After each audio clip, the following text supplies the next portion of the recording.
Welcome. Thanks for joining. Everyone that's here in person and those that are watching on YouTube, on Facebook, we're glad you're here. Feel free to ask any questions. The camera's facing me, so say whatever you want.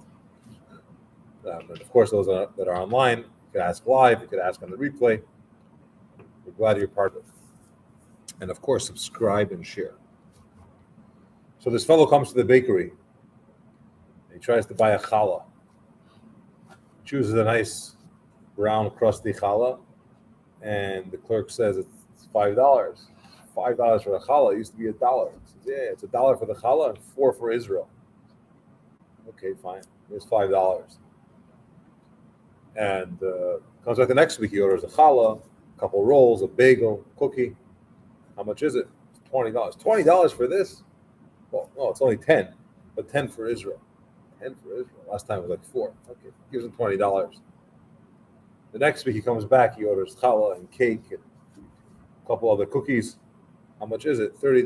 $30? Yeah, it's 15 for Israel. 15 for Israel. This is crazy. I want to talk to the manager. Israel, someone wants to talk to you. There's a verse in Shir HaShirim, in Songs of Songs, which really is metaphorical of the relationship between Hashem and the Jewish people. There's a certain strong love that we have to Hashem, and it's expressed in many, many verses in many different ways of a relationship between two individuals that love each other. And one of the psukim, one of the expressions there is that raging waters cannot extinguish the love. Great waters can't extinguish the love. A pressurized or strong rivers can't wash away that passion, that feeling that he has. And what this means is that the neshama, the soul, has a certain connection to Hashem, a certain feeling, a certain love for Hashem. And despite what's going on in the world, despite what's going on in the person's life, regardless of what they're experiencing, and sometimes it can be very pressurized and difficult, nonetheless, it's not going to extinguish or take away that feeling that we have for Hashem. The Alter Rebbe, the founder of Chassidus, the author of the Tanya, founder of Chassidus Chabad, explains that when the verse says raging waters, it refers to pressures of earning a living. When it comes to making money, when it comes to needing what's called a parnasa, it could be very stressful, and there could be a lot of pressure. Even someone that is earning a lot of money, there's still pressure associated with it. Having enough, paying bills, not losing his job, making the right investments. There are certain pressures associated with earning a living, and other worldly concerns that a person may have. So normally, a person could be under stress, and it takes away a lot of their feelings or interest in certain things because of the pressures of life. And the verse is saying that these waters, which means the stresses, the anxiety, the pressure of life, cannot extinguish the love. The love is too strong. We're still going to have that fiery love for Hashem. We're not going to get bogged down or consumed with other things that's going to take away our feeling for God. What's this feeling that we keep referring to? What's this love that we talk about? So we all have a ava misuteres. It's a hidden love. Hidden means it's not always active. It's not always alive. But deep down within ourselves, we have this love towards Hashem. And because of that, it's in us. And regardless of what happens, it doesn't get deleted. It doesn't get erased. It doesn't get pushed away. Now, this love that we have has a certain characteristic to it. It works like fire. If you take fire, it always goes upwards. The reason why fire always goes up, anyone know? Because correct. So the source of fire is in the sun. And fire by nature wants to go to its source If you take the candle and turn it upside down, you're going to see the flame goes up. You don't have to do anything. It's just constantly going upwards. The neshama, the soul, works the same way. It has this pull towards Hashem. It always wants to get closer. So it's a fiery love, like a flame that always wants to go up on its own. Now, the reason why it works this way, because before the neshama was born, before the person was born, and the neshama was placed in their life, where was the neshama? The neshama was in heaven, and the soul had this pleasure from Hashem's shine, a ray of Hashem's, called Shechina, the divine presence. And because of that shine, and basking in that shine is a tremendous pleasure for the neshama. This soul comes into our world, and now it's a whole different reality, right? It's not up there in God's paradise enjoying. Now it's yearning to get closer to Hashem again. There's this like longing, it's missing, it wants Hashem. And because of that, even after it's here, and it has all this raging waters around it that are pulling or threatening to extinguish it, it doesn't lose it. It's pushing forward. Not only does it not get extinguished, but it's possible that the love will get even stronger.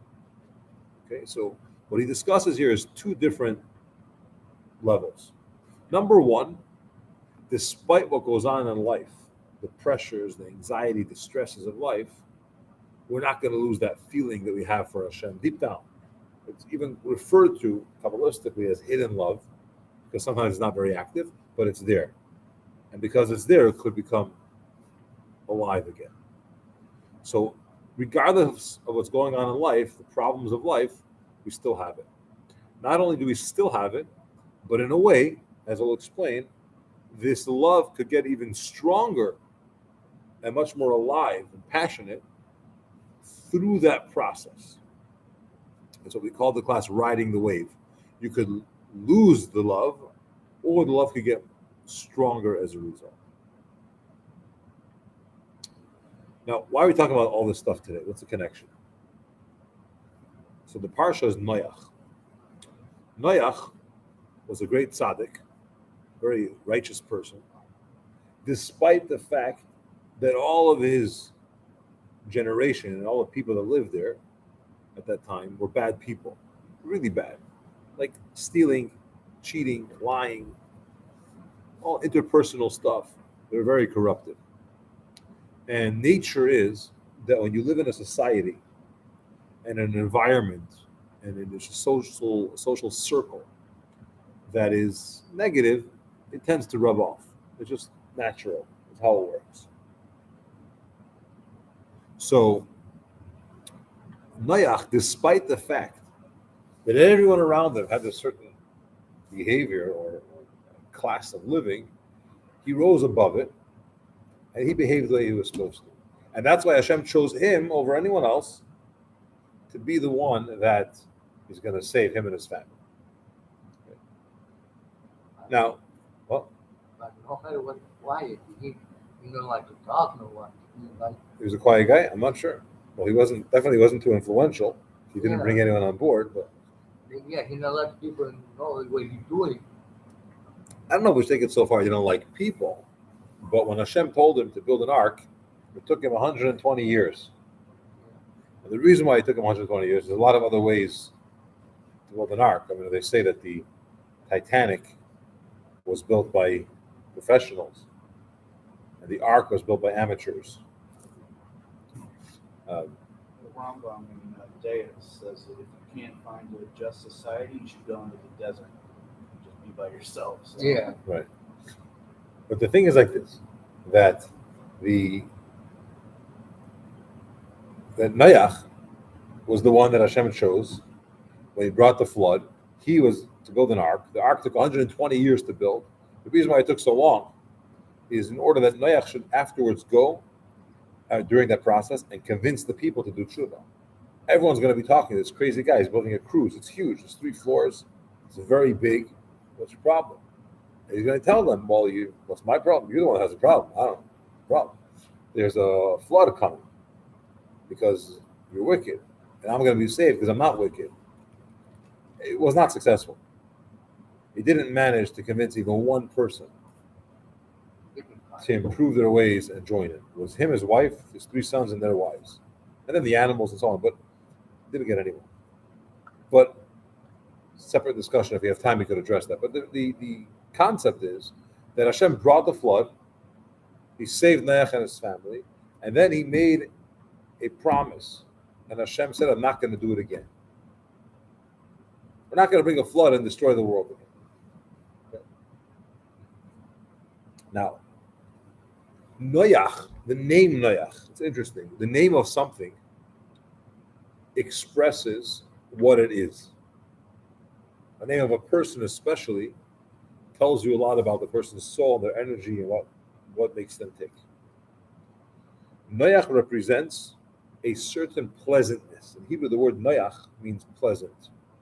It could mean comfort, it could mean rest, things that are pleasant, comfortable. And Noach represents the idea of resting from the work, a break, relaxing, and so on. We say in Kiddush on Friday night, Vayishbais, Hashem rested on the 7th day. The Targum, the Aramaic translation of the word he rested, is Vinoch, same root as Noach. Noach is comfort, calm, and so on. Noach represents 2 types of calmness, or 2 types of pleasantness. There's a higher and a lower. It's like Shabbos. There's a higher level of Shabbos and a lower level of Shabbos. Now, this all sounds gibberish. It's very Kabbalistic. Let me explain. Why did Hashem have to bring a flood? Ever wonder? If you want to destroy people and punish people, there's a lot of ways to do it. You don't need to flood the world for a year. Have Noach build an ark for 120 years. Gather all the animals, and it's a tremendous project. Then after the flood, things have to grow. I mean, it's like you could just, in a second, he could destroy all the bad people, and everything's fine. You don't need to go through that whole long process. Because Kalim transmit tumor. Very good. Yeah. Okay, so the explanation is as follows. The flood is not just to punish people. There's other ways to punish them. The flood was here to purify the world. The flood lasted for 40 days and 40 nights. 40 is not coincidental. 40 is the same measurement that we need to make a mikvah kosher. A mikvah, a ritual bath, has at least 40 sa'ah of water, rainwater or spring water. Then it gets connected to another pool of water, which is the fresh water that you change and clean and so on. But what makes the mikvah ritually pure, and it gives it the properties of a mikvah that purify a person, is the fact that it has 40 sa'ah of water. Something about 40 brings purification. Hashem brought a flood for 40 days and 40 nights to purify, the world. It wasn't just to punish people. There's other ways to punish them. But as a result of immoral behavior, unethical conduct, bad decisions, the world became a negative, impure, dirty place. How do you clean it? It's not about the person. Get rid of the person, fine. But the world is saturated with tumah, spiritual impurity. So Hashem turned this whole world into a mikveh. He purified the whole place. Okay? And he did that through the process of a 40-day and night, the 40-day flood. So we have to shift our mind a little bit from what a flood, a mabul means. It's not just punishment, but it's a purification, a cleansing, a mikvah process for the world.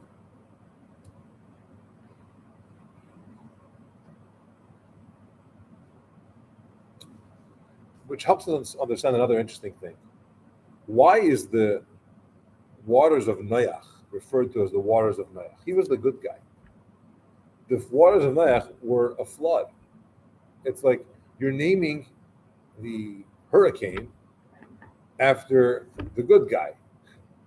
When the hurricane was brought, I don't want to use the hurricane because it should never happen, but it's like, call it the waters of punishment or the waters of destruction, the waters of the bad people, something. The waters of Noach, it's not my water. I'm the only guy that didn't need the water. Why are you referring to the water which brought such chaos to the world? You're calling it my waters? My waters. I escaped those waters. But the reality is that those waters brought a certain naicha, a certain comfort, a certain relaxation, a certain rest to the world as a result. So we're not saying, oh, Noach, these are your waters. We're saying these waters did what Noach is supposed to do. What Noach did is bring comfort to the world. Pressure, stress in life, anxiety, could also do the same thing. It could lift a person up and purify them. I want to clarify, we're not looking for any problems. We don't want any pressure. We don't need any stress. But you have a different perspective how you could look at that stress. You could see it as here to make me stronger, more resilient, give me some other skills and experience, or you could let it drown you. And we have to realize that these properties are here to do something for us, not to destroy us. You see, the Medrash tells us that God gave Abraham a choice. He said, your descendants, the Jewish people, are going to have to go through some process. You have a choice. Being Avram, I'm allowing you to make that decision for them. Either they'll go through Gehenna, purgatory, hell, to spiritual suffering, not fun, they say, or enslavement in Egypt, which really represents exiles that followed it. Excuse me. What do you think Avram said? What? Well, first he said, tell me more. I'm just going to decide. I've never been to hell. I don't know can't make a decision for them, nor was I a slave in Egypt. So Hashem showed him both of these things. One was 12 months, one was, unfortunately, many, many years. And after seeing and recognizing what each path was, he said, let's go with the enslavement one. Exactly why? Why he go? Because the process that gets accomplished, the goal, the benefit through that, which we don't want, but it changes the person in a good way. You grow from it. It's like the flood. You got rid of negativity, but it purified the world. It brought naicha, it brought comfort, it brought rest, it brought relaxation to the world, which is a tremendous thing. And what the Alter Rebbe is insisting is that in life, when you see those pressures, see it as something which is going to take you higher, put you more in touch with yourself, make you a little bit more spiritually sensitive. Don't see it as it's wearing me down. Let's look at water. If you're in water, water could, God forbid, drown the person, or you could float. So you don't have to be at the bottom, you can be on the top, right? The wave could knock you down, or you could ride that wave, and now you're much higher. In life, things that are not going your way, you could see them as a negative, or while you try to solve it and make it better and improve the situation, you could see this as an opportunity to grow. I can't stress enough, we're not justifying problems. We don't want it. We had enough of it, and we fulfilled whatever Hashem wanted us to fulfill in that context. But he's giving us a perspective how to look at life. And what doesn't destroy you makes you stronger, right?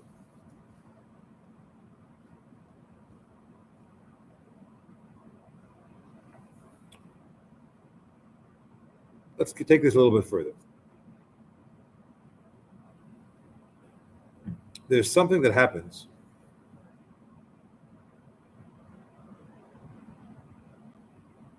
to the neshama through this process. You see, during the times of the Beis Hamikdash, before we had this enslavement or these problems, life was such that there was no monetary pressure. During the times of the temple, the land that flowed milk and honey literally flowed milk and honey, which means the flow of money, we'll call it, from heaven was unobstructed. We had abundance. There was a tax you had to pay, it wasn't a lot, and it didn't really matter because we had so much, and things were great. But once the temple was destroyed, now we have a problem. Earning a living is difficult. There are pressures there. So the neshama is placed in a body, and instead of just easy going, you daven, you learn, you serve Hashem, there's this thing pulling at you. You got to earn a living. And when you want to earn a living, you have choices to make. And some of the choices are not exactly appropriate, right? And sometimes it's hard to daven because you're in a rush. And it's hard to get up early because you're tired because you have to finish something you went to sleep late. And all these other things start to play out. But if the neshama says, no, I'm going to do what I have to do, and we're going to continue making the right decisions and serving Hashem, you now brought the neshama to a level that it could not get otherwise. In other words, the neshama was in heaven, right? Before it came down into the body. And it had a great time. It enjoyed basking in the glow of Hashem's presence. I'm not sure what that means, but apparently it's very enjoyable, okay? It's a spiritual delight. And now it comes down into a world. Not only does not have that anymore, but the body that it's in is saying, come on, let's go do X. Let's go eat something. Let's go sleep a little longer, whatever it is. And all the neshama wants is, I want to do spiritual things. I want to connect to Hashem. I want to do mitzvahs. I want to daven. I want to learn. That's what I want. And the pressures of life make it harder and just very difficult to do it. When we overcome that, the neshama rises higher than it was when it started.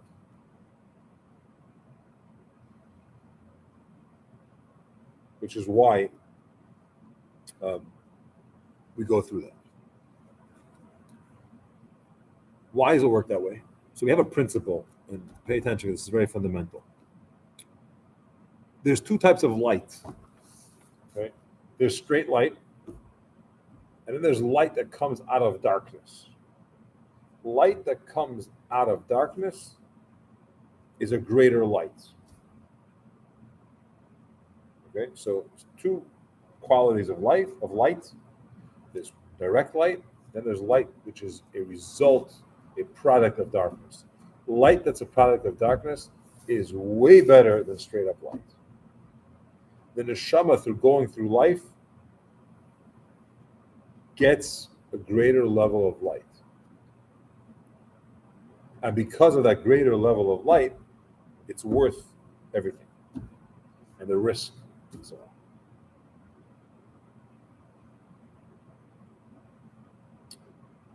They say that's a very good idea to try to make $1 million. Any objections? But they say that greater than the $1 million that you'll have is what it's going to do to you in the process. It'll change you as a person in order to earn that $1 million. The discipline that you're going to develop, the skill, the education, all the lifestyle changes you're going to have to do on the way to get to that level is going to be worth more than the $1 million in the bank. Whether it's true or not, but it's a very good analogy. The point is that process, journey, right, the steps necessary, does something to you. Okay, the money's not that bad either, in all fairness. But I think it's a very important insight that greater than the money is you change as a person. The neshama was very spiritually wealthy in heaven, had a lot of spiritual experiences. Why come down in the world? It may not make the right decisions. The neshama may actually do a lot of bad things and become very impure. Then it'll have to be cleansed and whatever else. It's a risk. Sometimes you win, sometimes you don't. It's a daily struggle. But it's worth it because of the potential that it has to reach so much higher than what it started with. Making sense? Yeah. Hello, Lonya. Hello, Ricky. Hello, Jana. Hello, Yaakov. Any questions, you're feel free to ask. So then the issues that we go through in this maze we're kind of trapped in, that Sham's trapped in, those are kind of preordained, right? Those come out of our own choices, both. So you're asking, is what we go through preordained destiny? Right. I mean, if it's for our own good, if it's something that'll take us to a higher level, I mean, not every tikkun is the same for every neshama, no? Yes, but we're talking a little bit more general. So generally speaking, a person is going to have, not because of any punishment or anything they did wrong, it's just that the course of life has bumps. Tikkun is another layer where certain things that the person is doing is specifically correcting their neshama or helping them fix something from a prior lifetime, for example, or improve. It's more specific. But in general, when a person has to struggle, I'm avoiding the term suffer because it's a very complicated topic. But the struggle does something. And it's like it's forcing the light out of the dark, which makes it a greater light. In terms of Chassidus, it's Yurida Tzerech Aliyah. It's descent in order to have an ascent. So I went down to this problem, and now it's a totally different world. You have it also in relationships. Sometimes a person is in a relationship and things get a little bumpy. And then through fixing it, it's not as good as it was before. It's much deeper and better than it was. Why? Because the process brought them closer. It's like a knot, a double knot, or a triple knot as opposed to no knots. Chassidus uses the term when something gets ripped apart, the rope has one strength to it, a level of endurance, right? When it gets ripped, you have to tie it, and now it's a double knot. It's stronger than it was before. We don't want it to rip, but we recognize that it's much stronger than it was.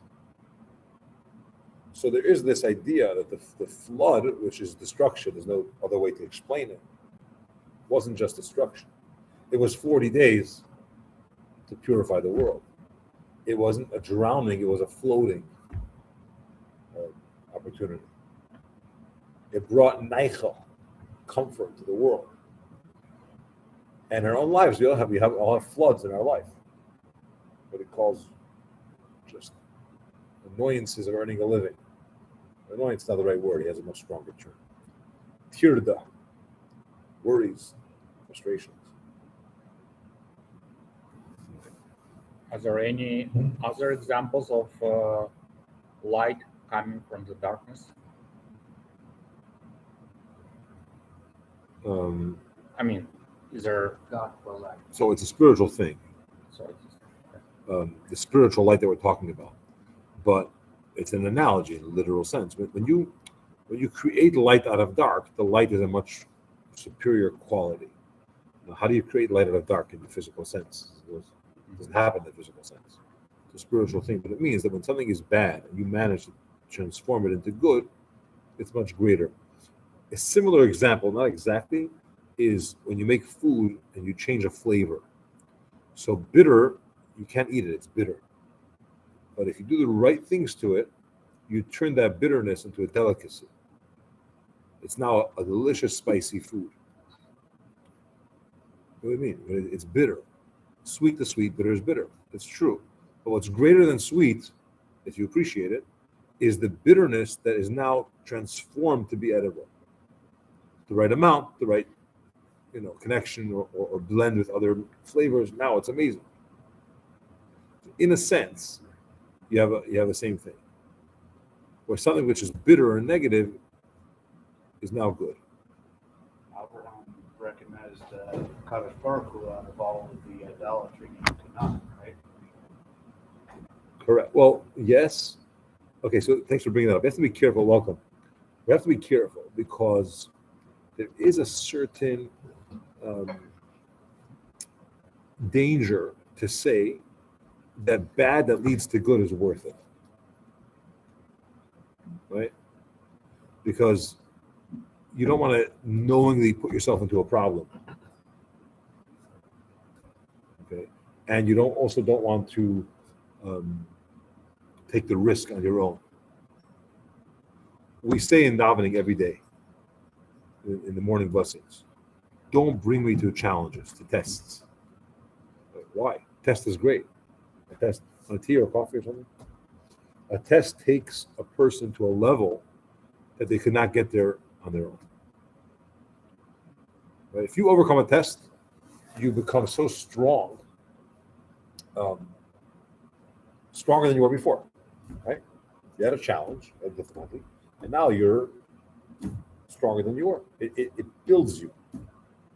So that's the case. Let's go search for tests. I get stronger, right? It's like working out. You break down the muscle, and as a result, when the muscle regenerates, it's stronger than it was before. Great idea. Except that in spirituality and in service on Hashem, you can't knowingly go and break that muscle because you're not allowed to. But if the muscle is challenged and then it gets broken down or threatened to be broken down, then you're strengthening it. Make sense?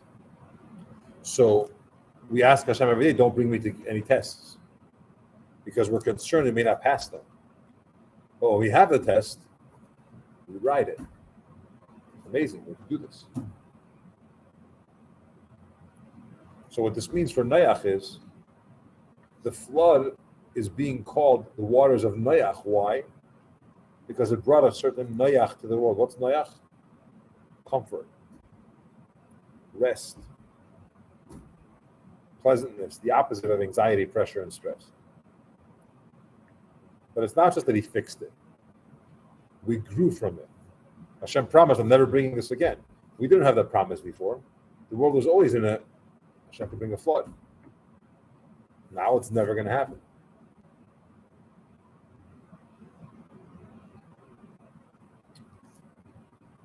That's the way Chassidus chooses to look at the world, at reality, at life, and really something that we have to remind ourselves every single day.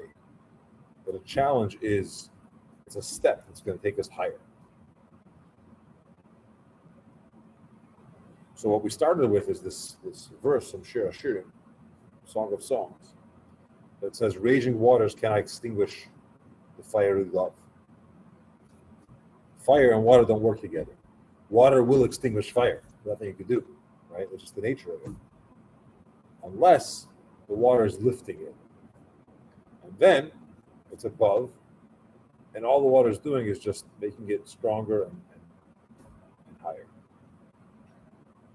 What love are we talking about? The hidden love that we all have. It's the neshama that's inside of us. No matter what happens, it will not get extinguished.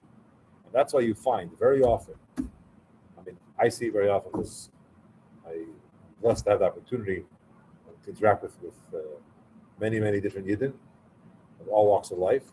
And very often you meet people that, not that they weren't involved in Jewish life, they may have even been anti-religious. But somehow there's this spark that pops up. There's lines they won't cross. This makes no sense. Your behavior is not matching your feeling.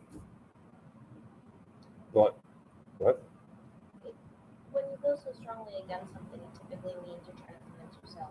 That's a very good point. Yes, the fact that you're doing that has to prove something. Indeed. But sometimes it's not a passion against. Sometimes it's just a certain apathy to it. You couldn't care less. except one area, and all of a sudden the whole thing clears up. What happened?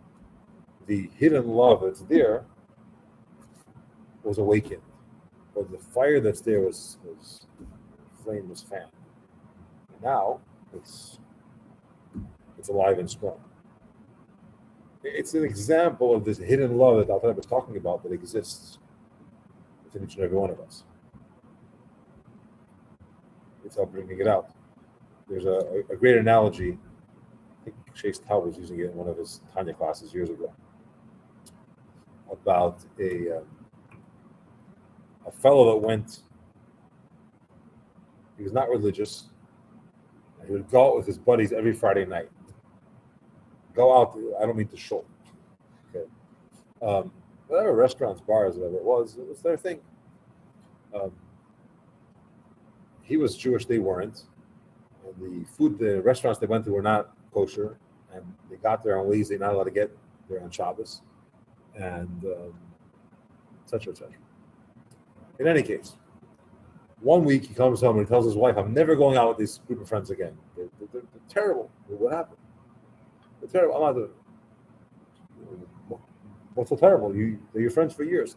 They're making jokes about Jews, racist jokes about Jews, and I'm Jewish, and there's no way I'm going to do it. I understand. You're Jewish, but Shabbos didn't bother you, and the kosher part didn't bother you, and whatever other stuff were associated didn't bother you. But they made fun of Jews all of a sudden. There's certain lines, certain areas that just, you're talking about my identity. This is who I am. That's a line I can't cross. And making fun of a Jew, I don't know if that's, be careful what I say, we're live. But it's not the same as breaking Shabbos. Okay. Etc. But it's not even the point. It's not about measuring it. The point is that certain things come alive. I should say making fun of somebody is compared to the 3 cardinal sins, like idolatry, adultery, and murder. So we're not going to minimize making fun of people. But the point is that something came out. What happened? It's that hidden love. It's that hidden love that a Yid has. You see it sometimes on Yom Kippur. You see it sometimes when a major decision in life, or something big is at stake, and all of a sudden the Jewishness comes out. We have it. Now, we have to work on making it more conscious, and bringing it to the forefront. It should be active. We should live our lives that way. But the fact that it's there's no question. And it yearns to connect.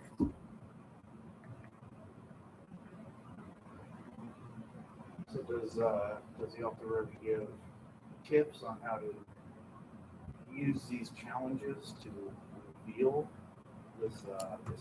Yes, very good. Ready? Okay, the Baal Shem Tov says that the ark in Hebrew, right, Noah's ark, that he built for 120 years and he went in to protect himself from the flood, is the word in Hebrew for teva, means letters, words. Hashem tells Noach, go into the ark, means go into the words of Torah and Tefillah, of learning and davening. It's amazing. Baal Shem Tov says, if you want to be protected from the raging floods, the waters that threaten to extinguish and wash you away, immerse yourself, enter into the ark of Torah and prayer. Those words of learning and of davening, they will shelter you. They're going to protect you from the flood. Everyone on the outside, unfortunately, was drowning because it's a lot of water. It's flooding for 40 days and 40 nights, and it's designed. It's not going to drown you. You're going to go up, but it could drown you. So he had this ability to go into the words of Torah and Tefillah and do it. The Baal Shem Tov says the same thing is in life. We have to be able to find those words of prayer, those words of study of Torah, because it shelters you, besides making you resilient and giving you the wherewithal. That's your boat. That's how you're going to float. That's how you're going to ride these waves. Because you have that inspiration, you have that content. Or else you're in trouble. So this is the teva of Noach is the learning and davening that we do. A person wakes up in the morning and they daven, and they have a spiritual inspiration and a connection. They plug in, and they go through their day, and they have a bunch of choices to make. And some of them are not small choices. Whether it's being honest, or it's among people, or it's being true to who we are, not doing the wrong thing, be it in thought, speech, or action. You need something, but you plugged in, and you've got that inspiration, that holiness. Hopefully, you're retaining some of it throughout the day. If you're learning once a day, twice a day, once a week, whatever you have the time, that learning does something here to your soul. At an inspirational level, basic, it's just inspiration helps. And even when you don't feel the inspiration, there's a certain holiness when you study. You can study a law. It's not inspiring. Okay? How to keep Shabbos may not be inspiring. Shabbos is inspiring as an experience. But the technical laws of not caring outside, it doesn't have to be so inspirational. But learning is a holiness that helps you overcome and protects you from those floods. It's not foolproof. You got to go inside. It still takes work, but it's there. So number one is to recognize that these floods don't have to drown us. We're stronger than them because we have this hidden love, which will never be extinguished. So we're not going to be drowned. We're going to be, how do you say it? We're not going to be drowned. Drowned. And number two, we could float. Not just float, but be lifted above, higher. And the way that happens is through entering in the words of Torah and of Tefillah. Or if you want to use a more modern term, surround yourself with the support system that you need, number one, and be in control of, how do they say, the content or the information that you're feeding yourself. Be careful what you consume, what your mind consumes. Right? We all have portals to our life. Our eyes, our ears, our mouth, our nose, right? These are entryways. And we can decide what we're going to watch, what we're going to look at. We can decide what we're going to listen to, what we're going to read, all these things. What are we allowing into ourselves? Are we creating an ark, a cruise ship that we're going to go into to be safe from the waters? Or are we jumping into the water? And the choice is clear. It's not always easy to do. Levi of Berditchev once complained. He was trying to stick up for the Jewish people, so he was nicknamed the advocate for the Jewish nation. He would always turn to Hashem and say, don't you see the greatness, or don't you see this, the allegiance, the loyalty? He once saw a coachman, that's someone that's basically deals with horses and buggies and gives people rides. Okay, but you have to oil the wheels and the axle, and there's like a lot of labor involved, and it's not exactly clean labor. If you're not saddling the horse, you're smearing or painting the wheels, or it's mechanic, but like much dirtier. And he sees this fellow in his talus and tefillin in the morning. Apparently, he had a client that he had to take somewhere real quick, so he was davening. And while he was davening, he was oiling the wheels. It was not exactly appropriate. Not appropriate at all for davening. Imagine you're davening with talus and tefillin, you're changing the oil. You're checking that's totally inappropriate. It's not clean. And he came outside, he saw this, and he looked up and he said, Hashem, even while they're doing their oil change, you can say that, but it's a modern term for they're davening. He tried to twist it and say, while they're working, they're praying. Not, look, he's working while he's praying. No, so he always looked at the positive and tried to tell Hashem to see it that way. Intercede on our behalf. So he once complained, he said, Hashem, your life, your world that you created is not balanced, because temptation is in the street, just Walk outside, it's there, it's everywhere. But the reward that you promise, the other side of it, it's on a book, in a book somewhere on a shelf, like in the middle of the book, you gotta go find it. So I'm going about my life and I have all these opportunities to sin. And the reasons why I shouldn't, and the reminders and all the other explanations, it's not there. It's I think you have to go to the library for that. Like it doesn't, right?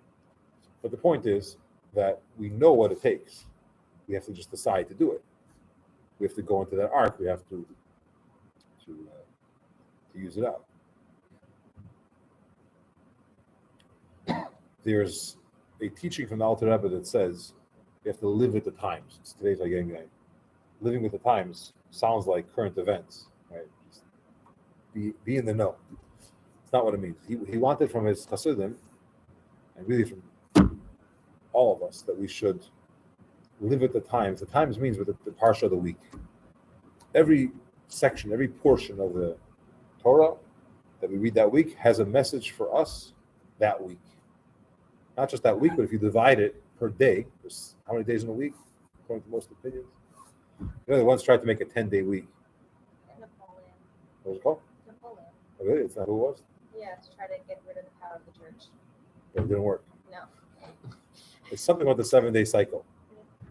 That's why Hashem created the world. He rested on the seventh. But there's 7 sections to the parsha. And in Shabbos, 7 aliyahs. We read it in 7 parts. Every day of the week, we read one more section. So we live with the parsha of the week that week. Like this week, it's Noach. It's the story of the flood, the solution, the purpose, and so on. And every day, particular to that day, we read that portion. That's what we live with. The Bible says live with it. In other words, this should give you the inspiration. Learn it, understand it. It's not a lot per day. Go to Chabad.org/daily study, and you get the section for that day. It's a few minutes. There's audio and video, whatever you want. But the point is that when you learn it, you live with it. That's our inspiration. That's our guidance. That's our message.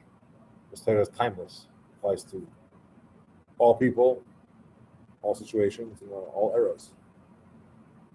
So may we enter the Teva, our ark, and we should remember that regardless of the flood that we shouldn't have, it's here only to lift us up, take us to greater heights, because our deep love that we have for Hashem is so strong that it can never be extinguished.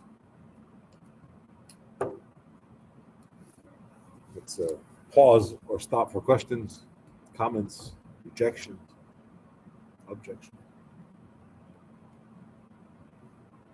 Okay, if you didn't sign up yet for the upcoming course, My God, on November 7th, I think we have already 10 people signed up. There's 40 more spots available. You want to fill them. 40? Yeah. Well, we can find room for more than 40 more. But thank you to everyone that already signed up, and be sure to do so.